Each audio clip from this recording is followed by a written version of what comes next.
Home Team Heroes, presented by Sobeys, Canada's family grocery store.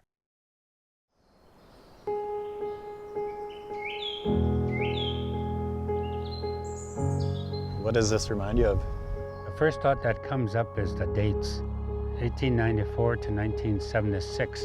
That's almost 100 years. 100 years of programming to be dysfunctional. The legacy of the residential school has had devastating effects on our people, but it did not work in killing the Indian in us. We continue to strive to be the best, and Devin plays a key role in making that difference. My name is Devin Buffalo. My Cree name is Wabusini, meaning white stone. So I received that name, gifted that name in ceremony. My dad, growing up, he always talked about visualization, and visualization is a key thing in my life.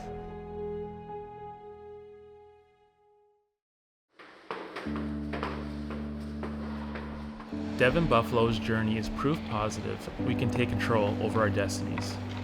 He started Waniska Athletics to nurture and mentor young Indigenous goalies who face the same myopic views Buffalo faced decades ago. We were in playoffs, and it was a pretty serious game for my AAA hockey team. During warm-ups, there was a guy on the other team, and I thought he was someone I knew, and I said, how's it going? And he mumbled something, I wasn't too sure, and he repeated, he said, you know, you're just another Indian. And he actually swore, and he said, you're just another effing Indian. And I think that was a moment in my career where I, stared racism in the face and didn't know what to do. The former site of our Minskin Residential School is mere kilometers from where Buffalo grew up in central Alberta. It's been demolished, but its shadow still looms large over this community. I was here 1965 and 1967. I haven't really been back here very much. A lot of the kids that came to the school were orphaned. A lot of them didn't have healthy parents. The priests and the nuns became our parents. And because there was no love being shown, many of our ancestors shut down that ability to show their affection, to show the nurturing, because that just didn't happen here. No different from many young goalies, Devin dreamed of playing in the NHL, but he saw his path through academics. In junior high, I remember being called to try hard. I remember a moment where I broke down in my parents' vehicle, and I asked my mom, why are they picking on me if I want to be successful in life?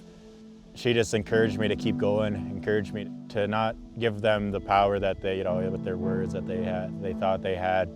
To create a pre-memory means to create a picture based on the future, based on what you want to see in your life. Seeing yourself going to the AAA level, to the junior A level, right to the university level and the Ivy League school. I have never heard of someone from Maskwacis going to these prestigious schools, the Ivy League schools, so I was like, I want to do that. I want to challenge myself and prove that I can do that. Through adversity after adversity, he bucked the odds and earned an Ivy League scholarship to Dartmouth University, a world away for a kid from Wetaskiwin. In his senior year, he was the Big Green's MVP and nominated for both the Hockey Humanitarian Award and the prestigious Hobey Baker Award. What a save in front by Devin Buffalo! That might be the save of the year. After graduating, he played minor pro for just a year, never really given the chance to make a name for himself. In many ways, I think Devin was also robbed of the opportunity to play in the NHL. And even though he was a nominee as a Hobey Baker Award, he was MVP for his team, and yet that door to the NHL did not open for him. How come? I have this one vision, and that was to be in an NHL rink, walking out of those tunnels with my dad and my mom watching in the stands. And I think I did accomplish that with in the minors system, but sorry.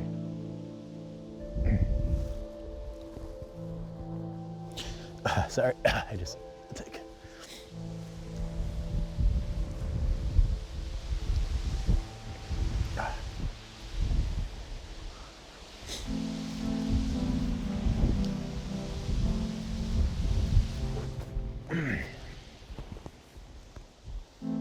still kind of hurts that I didn't make the NHL and didn't accomplish that dream. But I can walk away knowing that I gave it all. And my journey wasn't to make the NHL. My journey is to do something else. Our community members don't even know they have been traumatized. Many of my generation are still very brainwashed and disempowered by the lies that we were told. It's really up to your generation to stop that cycle of dysfunction. Hey, you think you guys will go back to goalie or go player? Huh? Player? Player. How about you, Lenny? He was already asking to be signed up as a goalie this year. Really? When I close my eyes today and envision what I see next in life, obviously I see my family. I see the next generation to have not such a rough time. That's the whole goal of Waniska Athletics. Welcome to Waniska Athletics. We're here to have fun, help each other grow as people, grow as goalies. The important thing is to always develop when you're on the ice, right? So when we're out here today, be working hard, but most importantly, have fun. Waniska is a Cree word meaning to wake up and rise. The whole idea of Waniska is to instill in the youth, raising that bar for ourselves. What do we want to accomplish? Dreaming big, bigger the better, and working towards that dream. So it's here, stop, make a save. Nice.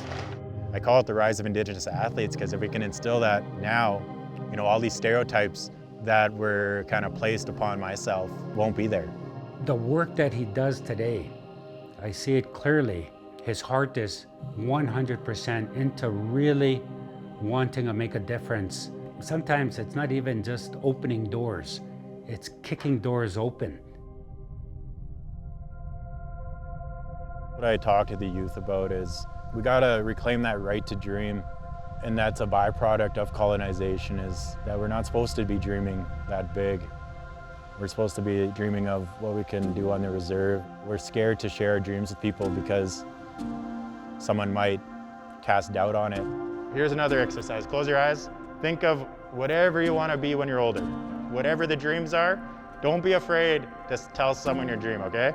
Part of Waniska, we build each other up. Let's try open that door for you.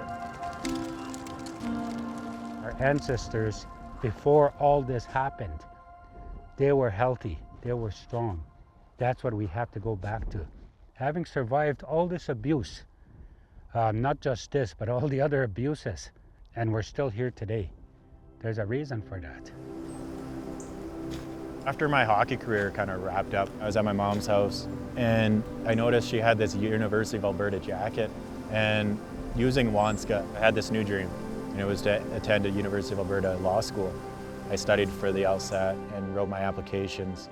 I remember getting accepted to the school, so that was a pretty proud moment. The Indian Act really was designed to force our people into mainstream society. I just feel like there's a lot that I could learn and help our people out in these aspects of the law system.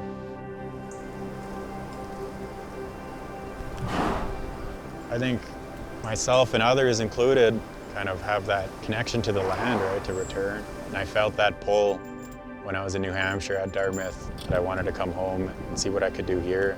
You talked about how you didn't fulfill your dreams completely by not making the NHL, and how you handled it very well in creating the new dream. And I wanted to commend you for. We can make the changes that we need to make based on what the elders say Waskumsi win, which is an awakening. We need to wake up to who we are. We need to wake up to how we feel. We got to wake up to how we're thinking. So as a father, yes, I'm very proud, not just of his past achievements, but also what he's doing today to empower the young people